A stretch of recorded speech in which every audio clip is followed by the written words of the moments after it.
What is up, everybody? It is Tog here, and welcome to a first set of standalone videos I'm gonna try to make on the Tuesdays of the summer. We'll see how long I can keep it up for, because I have a lot of other things that I'm working on and uploading at the same time with higher priority and less urgency. And what I mean by less urgency is that these are uploading a lot sooner than the ones that I'm working on for the future, yet those are a little bit more important because they've been in works for a long time, and these are just kind of more experiments. For example, I tried to film a little bit of this in 4K because I have a 4K webcam now that I used to stream with, but I don't have a laptop that can run something like that so strongly. So I end up recording at lower resolutions, but for now I'm still recording at 1080p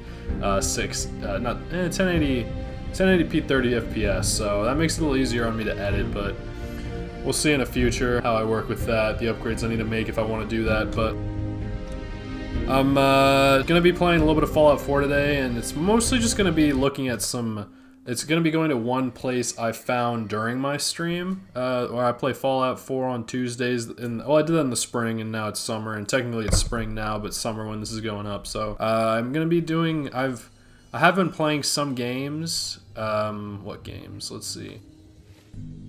I've been playing a couple of games like for certain reasons for a future, but what I'm doing here, I'm just showing some of the cool stuff that I've found and want to revisit. So today it's going to be quick. I'm just going to go to Hubris Comics and read the story there because I thought it was cool and I want some people to be able to see it more long term. And I am playing those games on stream for videos in the future. YouTube is always my primary, I don't know, I guess I could call it a hustle, but this is random. I don't think this was here before, but I'm down for it. Or maybe it wasn't, I just didn't notice, but I just want to, like, I've already emptied this out pretty much, but there's still one enemy at the very top that I still don't, I might be strong enough to defeat, but I don't want to bother with it. I killed a ton of ghouls here with the help of my pup, and I don't know if that was on before, but that's pretty creepy. I just thought this story was interesting and might be cool for some people, so I'm gonna go ahead and read the story here and then call it a video. It should be very quick. I'm hoping that it's less than 15 minutes. Hey, and look at that, I have bobby pins now. I don't think I had bobby pins last time I was here. So I guess sometimes it pays to revisit these places. Got it. You have a voice actor in this game, unlike Fallout 3. If you caught that video in the... Lock's really strong. Well, I guess I'm gonna have to come back again later, but I can probably loot this. Wonder glue I need for crafting, duct tape I need for crafting. This game is much more elaborate than Fallout 3. It's much more than just a rehashing with better graphics, which I kind of thought it was at first. The stories are very different, and I think they're created by different people as well. Because I heard this new game called Avowed was made by the creators of Fallout 3. I mean, not Fallout New Vegas. And I think I might play Fallout New Vegas in the future for the channel. But we'll see how I do that. It'll definitely be different than the way I did Fallout 3 and how I plan to do Fallout 4. I think I just want to do a DLC for Fallout 4 because I wasn't super interested in the storyline for Fallout 4. I guess I just felt a little bit less connected to it when I was younger, when it came out, like when I was in high school, and now, I don't know, I'm graduated, so I guess I might be able to relate to the story a little more because it's more like an adult you're playing as instead of like a daughter or a son in Fallout 3. The playthrough I showed in April for April Fool's Day, I'm playing as a girl, but the first time I played as a guy, and this time I'm playing as a guy again, and there's nothing really too deep about it. It's just Werner, named after Werner Ziegler. So let's go ahead and read what we came to read, and then it should be pretty quick, but if you don't know what the word hubris means, it's like, I think it's a stronger word for pride, which is one of the 7 deadly sins. If you look, it depends how you phrase it, because I think usually in that context, it's just putting yourself above God, like saying you know more than God.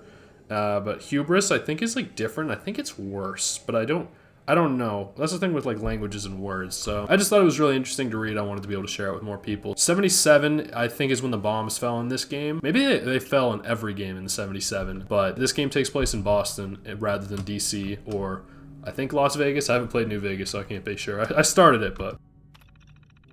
This is from Tina Hopkins to Vivian Odell, and the subject is, now an English butler? I came into work today and found another stealth revision to the shooting script. Now the Shroud has an English butler? I keep telling Babowski that we need our core fans to be our evangelists, so we can't keep making these stupid little changes. You have to talk to him before you go on vacation, otherwise I swear I'm bringing it up to Pete. And this is like a comic book store, and this is a female writer to a female person as well, but I don't know. It's the manager's terminal, so. Oh, it's Vivian's. This is Vivian. So this is the terminal of who was receiving these emails. So it's the same thing, except the subject is now please help. I want to pull my hair out. Babowski has cast and signed a contract with Claire Riddell for the role of the Mistress of Mystery. I don't care how much the tomb of Umun-Ra grossed. The Mistress of Mystery is a brunette, not blonde, brown, and definitely not a redhead. And have you heard Claire's voice? The Mistress of Mystery is confident, a match for the Shroud at his best day, not some half-starved waif that's known for her shrill screaming. Shannon Rivers has worked for us for decades. She is the voice of the Mistress of Mystery. End of story. She's even a natural brunette. She's not as young as Claire, but surely we can do something with lighting to help with that. If we don't fix this, I swear I'm walking. I won't have my name in the credits for this train wreck. So it seems like it's a comic book that's being made into a movie.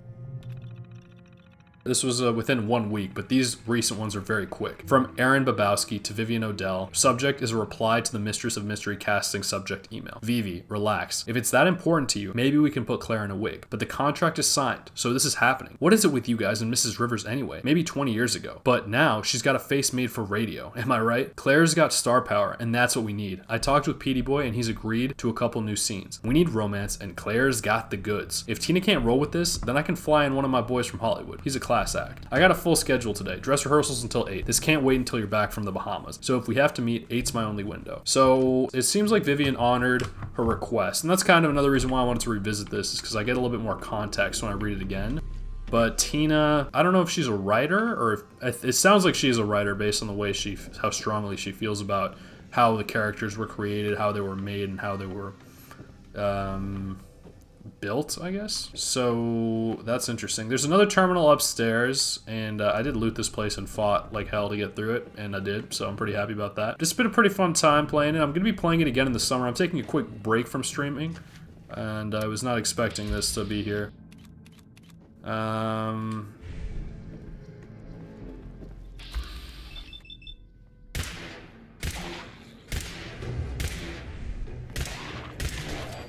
I guess I missed one, is all. And that VATS was pretty terrible, but my character does have a pretty strong VATS, so there should be one more terminal where we'll read it real quick, and then we'll call it. So these standalones are going to be a lot quicker than most of my other videos on the channel. I just kind of want to mix a little bit of this with a little bit of that. So this is Tina Hopkins' terminal. She's the one who wrote the messages to Vivian, the manager. So yeah, she was the writer, now I know. Okay, so this was from Vivian, so she got it back to this is after the first email. The music is a little loud. I think I remember turning it down in the past because of that. I never really liked this game as much as Fallout 3, but I wanted to give it a chance anyway to see, because I've heard people really like this game. I'll talk with Mr. Babowski, but I wouldn't get my hopes up. Pete brought him in because he gets television. We have to accept that there's going to be changes to get to the small screen. I agree our fans are important, but the Silver Shroud's numbers outside of Boston are, well, not ideal. A lot is riding on the success of the pilot. If Mr. Babowski thinks an English butler could help the show, please hear him out. I love the work you and Vince have done with the Shroud. We wouldn't be shooting this show without you. I know it's tough, but hang in there. So she did honor Vivi's request. Or no, so this is what the writer is receiving. So, but the manager did honor her request and speak to Babowski. Shannon is family. I promise you I will fight for this. This needs to be resolved before Sunday. I'm not canceling my honeymoon again over this. Make sure Babowski doesn't sneak out before I can grab him. So based on what I'm getting out of this is, it seems like she's been worked with the Shannon person who they've worked with in the past, and Tina likes her as I don't know if it's the Silver Shroud or the Mistress of Mystery, I guess. I think the Shroud is a man, so I don't know who they're casting for that, but that doesn't seem to be the issue. And the men of the show want a younger, more attractive woman, even if she doesn't fit the writing. And I think that's something that a lot of TV and shows sometimes do, where they value attraction, maybe, or something. I don't know. That sometimes happens, so I'm curious about that. So this is from Aaron Babowski to Tina Hopkins, the writer. Subject, need lines. Ay, that's not a great way to start this. Tina, baby, we needed those new lines yesterday. I don't know how you do things in radio, but we got catering, Foley's, best men, and actors sitting around on their tushes because of your most recent delay. We're not writing Shakespeare here. It's TV, right? I know you don't like the new monkey, but Focus loves him. He's testing better than Claire in that silly wig. Speaking of which, Claire's agent is really not loving the wig. Really not loving it. Claire's flying in Monday, and by then, I think it's best if we nix the wig. Am I right, or what? And Shannon's being a real peach, standing in for her while Claire wraps up her film. But it may be best if she's not around when Claire flies in. Will you take care of that? Thanks. So there's a lot of internal conflict, it seems. They're both on set, but the people who are in charge of the show being made, who they hired to do that, think that Claire might be the better choice. And it seems like that it's usually a radio thing. So this is where the ghouls are. Are they here? Yeah, so I'm not going to deal with that right now. I need my dog not to get me killed. So I'm going to check if there is another terminal, but I guess I should probably help my dog, but that wasn't the point of this. So luckily in this game, they don't die like they did before. They just get hurt and you can stem them up. So I think that is all of the story. I'll leave. I'll just drop through here and walk out so that my dog comes back to me. But yeah, that was just a quick thing. I just wanted to revisit it, see what the Hubris was kind of talking about. And I think it's most likely has to do with Aaron being like, baby, please, because he's talking down to her because her opinion isn't as important, like he thinks he's smarter than her or something. But I guess it could also be her because she thinks she knows what's best for her character. I don't know, just some food for thought. I didn't want to like overly analyze it because I think this is how these adventures in this game usually are, the very small ones. You can like read the quick story, make your own interpretation, and then move on to the next one. So I definitely like that it was included, and I thought it was cool because it's something that happened before the apocalypse, and it seems to have been written in town, but they want to have a broader appeal. I don't know, it just comes into question if who was in the right, who was in the wrong. So I just wanted to address that. Next week I'm going to try to play some Red Dead 2. I know I said I wouldn't do a playthrough on this channel during my Saint Denis video for poker, and that's still true, but I am going to be playing some Red Dead. I'm going to be doing like certain standalones, as well as maybe I might make some videos in Spanish. We'll see how that goes. But yeah, on that note, it's been Tog. I hope you enjoy your night, evening, morning, whatever it is that you're doing. Stay awesome. I'll see you in the next one.